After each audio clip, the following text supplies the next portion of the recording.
Yai Mim resmi jadi tersangka atas laporan Sahara. Imam Muslimin alias Yai Mim resmi ditetapkan sebagai tersangka dalam perkara dugaan pornografi dan pelecehan seksual yang dilaporkan wanita bernama Sahara, Selasa, 6 Januari 2026. Penetapan tersangka Yai Mim dilakukan setelah penyidik melaksanakan gelar perkara selama kurang lebih 2,5 jam. Kasih Humas Polresta Malang Kota Ibda Yudi Risdianto menjelaskan, telah terpenuhi unsur pidana sehingga status terlapor menjadi tersangka. Meski telah ditetapkan sebagai tersangka, Yai Mim kini belum ditahan. Polisi akan kembali melayangkan surat panggilan untuk pemeriksaan lanjutan. Apabila tersangka tidak memenuhi panggilan tanpa keterangan yang sah, maka akan dilakukan tindakan sesuai ketentuan hukum, ucap dia, dikutip dari Tribun News, Rabu, 7 Januari 2026. Kasus ini bermula setelah Sahara melaporkan dugaan pornografi dan pelecehan seksual yang dilakukan Yai Mim. Berdasarkan laporan itu, penyidik Unit Perlindungan Perempuan dan Anak, PPA, Satreskrim Polresta Malang Kota melakukan serangkaian penyelidikan hingga akhirnya menggelar perkara. Kuasa hukum Sahara, Moh Zaki, mengapresiasi langkah cepat kepolisian dalam menangani laporan kliennya. Saya mengucap syukur kepada Allah dan sangat mengapresiasi kinerja penyidik unit PPA Satreskrim Polresta Malang Kota dalam menangani perkara ini, kata Zaki. Ia menyatakan pihaknya tidak menutup kemungkinan apabila tersangka ingin menyampaikan permintaan maaf. Namun, menurutnya, hal tersebut tidak akan menghentikan proses hukum yang sedang berjalan. Minta maaf itu hak setiap orang. Kami maafkan, tetapi sejak awal yang bersangkutan tidak menunjukkan itikat baik, termasuk beberapa kali tidak hadir dalam undangan mediasi. Meski demikian, perkara ini tetap kami kawal karena sudah masuk ranah hukum, ujarnya. Perselisihan antara Nurul Sahara dan Yai Mim bermula dari persoalan batas tanah sampai lokasi parkir mobil rental milik Sahara yang dinilai mengganggu aktivitas keluar masuk mobil ex-dosen UIN Maulana Malik Ibrahim Malang, Imam Muslimin atau Yai Mim. Yai Mim justru diusir dari kediamannya di perumahan Joyogran Kafling Depak 3 Atas, Kelurahan Merjosari, Kota Malang, Jawa Timur. Awalnya Yai Mim yang lebih dulu membuat laporan atas dugaan pencemaran nama baik pada pihak Sahara. Meski berdamai, laporan tersebut tetap berlanjut dan tak ada niat mencabut laporan tersebut. Yai Mim mengaku telah melaporkan 9 orang yang diduga bersekongkol dengan Sahara dan suaminya, Muhammad Syofwan. Pihak Sahara juga mendatangi Polresta Malang Kota membawa berkas perkara untuk melaporkan Yai Mim. Ditemani suami, Muhammad Syofwan dan kuasa hukumnya, Moh Zaki, Sahara mendatangi Polresta Malang Kota pada Rabu, 8 Oktober 2025. Kami datang untuk melaporkan yang bersangkutan, Yai Mim, berkaitan dengan pelecehan seksual. Ini adalah laporan baru, karena kemarin kami sudah membuat laporan terkait pencemaran nama baik dan fitnah, ujar kuasa hukum Sahara, Moh Zaki kepada suryamalang.com, Rabu, 8 Oktober 2025. Dirinya menuturkan, bahwa kedatangannya hanya untuk membuat laporan tambahan dan tidak membawa alat bukti yang diperlukan. Ini kami hanya membuat laporan baru saja. Untuk alat bukti, kami akan berikan ke penyidik manakala nanti sudah dipanggil untuk diperiksa. Dan laporan kami ini fokus kepada yang bersangkutan, Yai Mim, karena kami tidak mau melebar dan ingin masalah ini cepat selesai, bebernya. Sahara dan suaminya memutuskan meninggalkan rumah yang sebelumnya bertetangga dengan Muslimin alias Yai Mim. Kuasa hukum Sahara, Moh Zaki membenarkan. Ia menyebut, saat ini Sahara beserta keluarganya tengah memindahkan barang dari rumah kontrakan lama ke rumah kontrakan yang baru.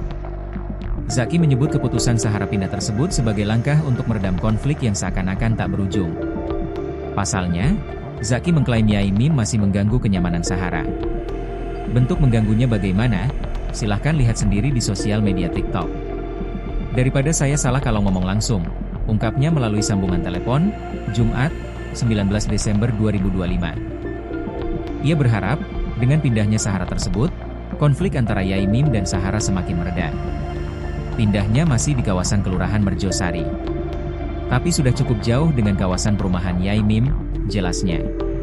Sementara itu, berkaitan dengan laporan tentang dugaan pelecehan seksual Yai Mim kepada Sahara, Zaki memastikan perkara tersebut sampai saat ini masih bergulir di Mapolresta Malang Kota.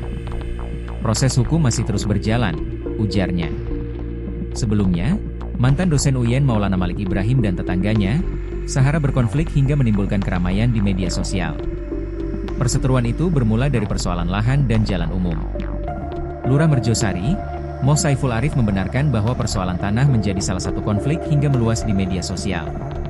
Seperti yang ada di media sosial itu, Mas, terkait persoalan tanah juga, kata Arif pada Rabu, 1 Oktober 2025, lalu. Saiful menyebut pihak Yaimi mengklaim bahwa jalan di depan rumahnya adalah bagian dari tanah miliknya yang telah diwakafkan pada tahun 2007. Saat itu, pihak pengembang perumahan meminta sebagian lahan untuk dijadikan fasilitas umum, FASUM, berupa jalan. Karena statusnya sebagai tanah wakaf untuk kepentingan umum, Yaimi merasa keberatan jika tetangganya secara rutin menggunakan akses tersebut untuk memarkir kendaraan.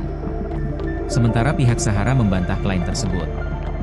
Menurut dia, jalan itu bukanlah milik pribadi Yaimi yang diwakafkan. Sehingga statusnya sebagai jalan umum murni dan dapat dimanfaatkan oleh warga sekitar.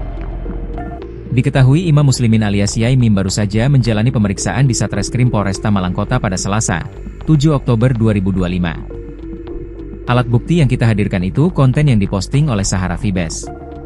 Itu konten-konten yang berisi ujaran kebencian, fitnah, dan lain sebagainya, kata Agustian Anggisiagian, salah satu kuasa hukum Yaimim, Selasa, 7 Oktober 2025, melansir dari kompas.com. Ia mencontohkan, fitnah tersebut antara lain tuduhan bahwa kliennya adalah seorang cabul dan telah menghasut mahasiswa untuk berdemonstrasi di kediaman terlapor. Usai pemeriksaan Yaimim, penyidik langsung melanjutkan pemeriksaan terhadap istrinya, Roshida Fiknesvari, sebagai saksi tambahan dalam kasus yang sama. Selain laporan utama terkait pencemaran nama baik, pihak Yaimim secara resmi juga melayangkan 2 laporan tambahan. Laporan pertama berkaitan dengan dugaan persekusi yang ditujukan sekitar 5 orang, termasuk pemilik akun TikTok Sahara Vibes beserta suaminya, serta juga turut pihak RT dan RW setempat. Terkait 2 laporan tambahan, yang pertama nama-nama yang sudah kita sebutkan kemarin kita masukkan laporan, ujar Fahrudin Umasugi, anggota tim kuasa hukum lainnya. Laporan kedua yang diajukan adalah dugaan penistaan agama. Sebagai informasi, untuk laporan penistaan agama, pasal yang diajukan pasal 156A huruf A KUHP dan turut serta melakukan atau menyuruh melakukan tindak pidana, sebagaimana dimaksud dalam pasal 55 KUHP. Sedangkan, untuk laporan persekusi, pasal yang dilaporkan pasal 335 KUHP tentang perbuatan tidak menyenangkan yang disertai ancaman kekerasan atau paksaan. Lalu pasal 336 KUHP tentang ancaman pembunuhan dengan maksud menakut-nakuti atau pasal 351 ayat 1 KUHP tentang penganiayaan yang mengakibatkan luka atau rasa. Pasal ketiga pasal 167 ayat 1 KUHP tentang memasuki pekarangan atau rumah orang lain tanpa izin dengan melawan hukum. Lalu pasal keempat pasal 406 ayat 1 KUHP tentang perusakan barang milik orang lain, termasuk pembakaran benda-benda di rumah korban. Terakhir ada pasal 55 KUHP tentang turut serta melakukan atau menyuruh melakukan tindak pidana. Untuk laporan tambahan ia berkaitan dengan penistaannya. Yang terkait dengan persekusi ada beberapa pasal memang. 167 dan yang sebagainya itu. Terus ada juga kita di situ kaitkan karena pelakunya lebih dari satu ada pasal 55, katanya. Menanggapi kemungkinan adanya mediasi atau pencabutan laporan, tim kuasa hukum Yaimim dengan tegas menyatakan akan terus melanjutkan proses hukum. Kita sampai hari ini tidak berpikir mencabut laporan. Jadi kita sudah gigi satu ya maju terus, kata Agustian. Ia menekankan bahwa selain tanggung jawab kepada klien, ada pula pertanggungjawaban kepada masyarakat untuk memulihkan nama baik Yaimim yang telah tercemar.